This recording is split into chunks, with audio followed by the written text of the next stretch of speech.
प्रधानमंत्री नरेंद्र मोदी कोरोना के खिलाफ लगातार एक्शन मोड में। पीएम मोदी ने केंद्र के अधिकारियों के साथ की उच्च स्तरीय बैठक में पीएम ने ऑक्सीजन और दवाओं की उपलब्धता पर जानकारी ली, साथ ही ऑक्सीजन सप्लाई में तेजी लाने पर मंथन किया।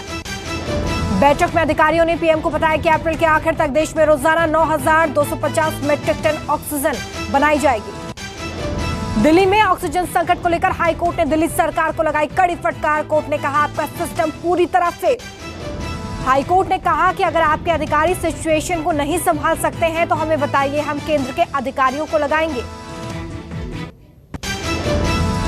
हाईकोर्ट ने अब दिल्ली सरकार को ऑक्सीजन सिलेंडर की कालाबाजारी करने वालों पर कड़ा एक्शन लेने को कहा। हाईकोर्ट ने कहा कि दिल्ली सरकार को ऑक्सीजन की डिस्ट्रीब्यूशन के लिए ही नहीं, ऑक्सीजन सिलेंडर्स के लिए भी कमर कसनी चाहिए।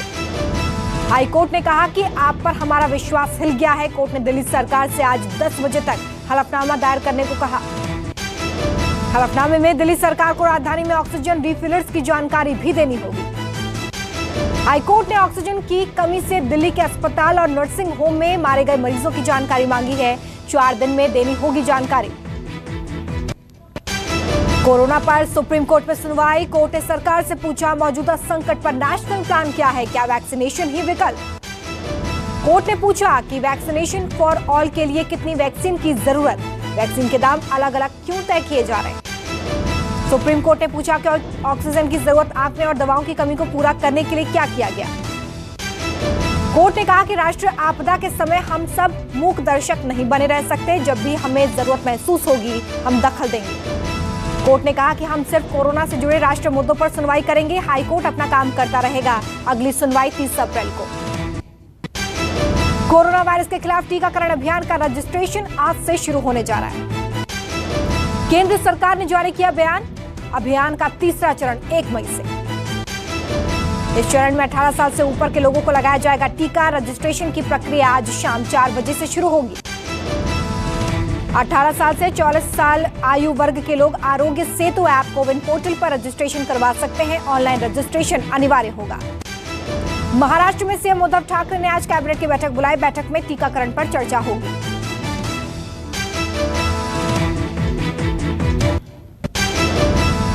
मीटिंग में लॉकडाउन को 1 मई से आगे बढ़ाने पर भी चर्चा संभव मानी जा रही है। बैठक दोपहर 12:30 बजे होगी। वैक्सीन की कमी के दावों को लेकर केंद्र सरकार ने कहा कि राज्यों के पास बची है 1 करोड़ से ज्यादा वैक्सीन। केंद्र स्वास्थ्य मंत्रालय ने दावा किया है कि 3 दिनों में 80 लाख से ज्यादा वैक्सीनों की आपूर्ति राज्यों को की जा चुकी है। पंजाब सरकार ने मॉल्स, मल्टीप्लेक्स समेत सभी दुकानों को शाम 5 बजे तक बंद करने का दिया आदेश। पंजाब के मुख्यमंत्री अमरिंदर सिंह ने कोरोना से बिगड़ते हालातों से निपटने के लिए सेना से मदद की अपील की। भारतीय सेना ने राज्य को सहायता देने का आश्वासन दिया है। सेना ने 100 बेड देने की पेशकश की। यूपी में पंचायत चुनाव के दौरान ड्यूटी पर 135 लोगों की मौत पर इलाहाबाद हाई कोर्ट ने कहा क्यों न आयोग पर चले अभियोग। कोर्ट ने चुनाव आयोग को नोटिस जारी किया। कहा कि पंचायत चुनाव के दौरान सरकारी गाइडलाइंस का पालन क्यों नहीं किया गया। कोर्ट ने बाकी बचे चुनाव में कोरोना गाइडलाइंस का पालन करने का आदेश दिया है। अवहेलना पर कार्रवाई की चेतावनी दी।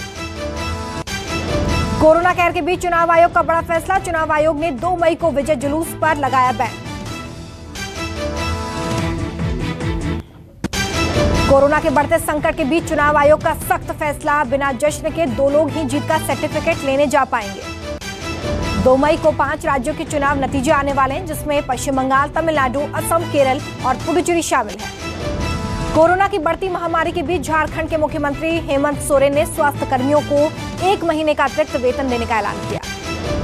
मेरठ में केकेएमसी अस्पताल में ऑक्सीजन खत्म होने से पेशेंट दूसरे अस्पताल में शिफ्ट करने को लेकर जमकर हंगामा। झांसी के महारानी लक्ष्मीबाई मेडिकल कॉलेज में कोरोना संक्रमित मरीज के तीमारदार ने नर्स को थप्पड़ मारा। स्टाफ हड़ताल पर।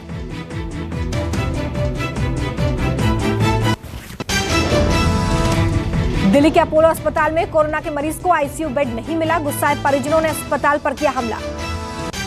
बेड न मिलने की वजह से मरीज के परिजनों ने लाठी डंडे से डॉक्टर और नर्सों पर हमला कर दिया। यूपी के आगरा के लोटस अस्पताल में एक मरीज की मौत की अफवाह से बवाल हो गया। मरीज के परिजनों ने हंगामा किया। डॉक्टर पर लापरवाही का आरोप लगाते हुए तीमारदारों ने कर्मचारियों के रोकने पर मारपीट शुरू कर दी। हॉस्पिटल में की गई तोड़फोड़। दिल्ली के सरिता विहार के अपोलो अस्पताल में मरीज को बेड न मिलने पर परिवार वालों ने हंगामा किया। बेड नहीं मिलने से महिला की मौत।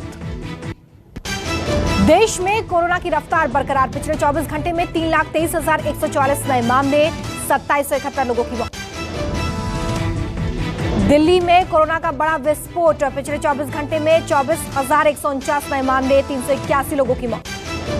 महाराष्ट्र में पिछले 24 घंटे में 66,000 से ज्यादा केस सामने आए हैं, जबकि 895 लोगों की जान चली गई। उत्तर प्रदेश में 24 घंटे में कोरोना के 32,000 से ज्यादा मामले, 265 लोगों की जान गई। राजस्थान में बीते 24 घंटे में कोरोना के 16,000 से ज्यादा मामले सामने आए, 121 लोगों की मौत।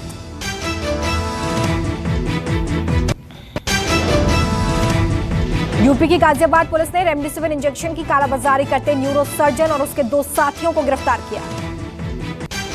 डॉक्टर लंबे समय तक एम्स में डॉक्टर रहे। 70 रेमडेसिविर इंजेक्शन, 36 लाख कैश बरामद। यूपी के मुरादाबाद में घर से हथियारों के बल पर दिन दहाड़े लाखों की लूट। घर में घुसकर वारदात को दिया अंजाम। बदमाशों के जाने के बाद ठेकेदार की पत्नी ने पुलिस को सूचना दी। सीसीटीवी कैमरे की फुटेज खंगाल रही है पुलिस।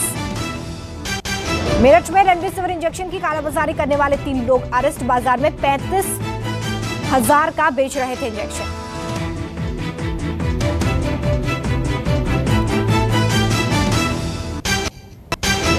दिल्ली के निजामुद्दीन में एक शख्स ने 2 लोगों को गोली मारी। वारदात में ड्रग्स माफिया की पत्नी और नौकर को लगी गोली। महिला की मौके पर ही मौत, जबकि नौकर की हालत गंभीर बताई जा रही है। आरोपी काफी देर तक महिला के पास ही खड़ा रहा। सीसीटीवी में हत्या की पूरी वारदात कैद। महिला कुछ दिनों पहले ही जेल से छूटी थी। जम्मू के रामगढ़ सेक्टर में खेत में लगी आग, कई एकड़ फसल जलकर राख। ग्रामीणों का आरोप है कि सूचना के बाद भी दमकल दस्ता देरी से पहुंचा, जिसके चलते सब कुछ राख हो गया।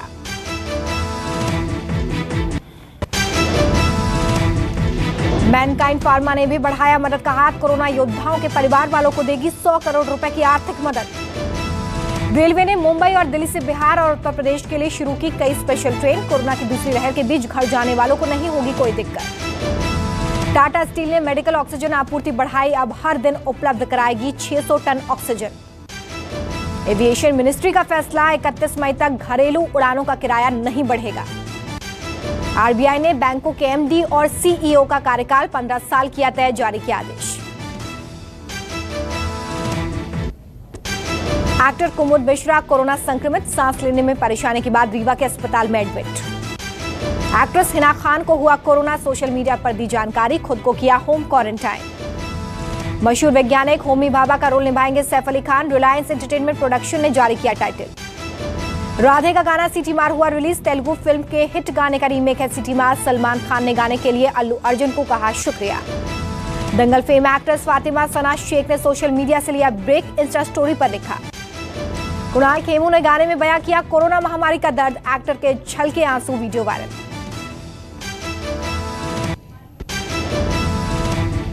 अब 24 घंटे बाद अपने आप गायब हो जाएंगे व्हाट्सएप के मैसेज। जल्द आ रहा है नया फीचर। व्हाट्सएप का नया फीचर, पहले से वॉइस नोट सुनना और आसान होगा। डीएसएलआर की टक्कर का है MI 11 अल्ट्रा का ट्रिपल कैमरा। फोन के पीछे ही मिलेगा डिस्प्ले। 6 मई को लॉन्च होगा ओप्पो K9 फोन। नए एयरबड्स और स्मार्ट बैंड की भी लिस्टिंग। 29 अप्रैल को लॉन्च होगा Vivo V21। जरूरत पड़ने पर रैम खुद बढ़ा लेगा फोन। Asus Zenfone 8 12 मई को लॉन्च होगा। फोन की टैगलाइन है big on performance, compact in size. Corona काल में चीन की चाल, भारत को मेडिकल सप्लाई पहुंचा रही फ्लाइट्स को 15 दिनों के लिए स्थगित किया। मास्क न पहनने पर थाईलैंड के पीएम पर लगा जुर्माना। मास्क न पहनने पर $190 का जुर्माना। मंगल पर नासा के हेलीकॉप्टर ने भरी तीसरी सफल उड़ान, 164 मीटर की दूरी की तय। भारत में बढ़ते कोरोना के चलते इटली ने लगाया भारत से आने वाले यात्रियों पर बैन। पहले भी कई देश लगा चुके हैं प्रतिबंध।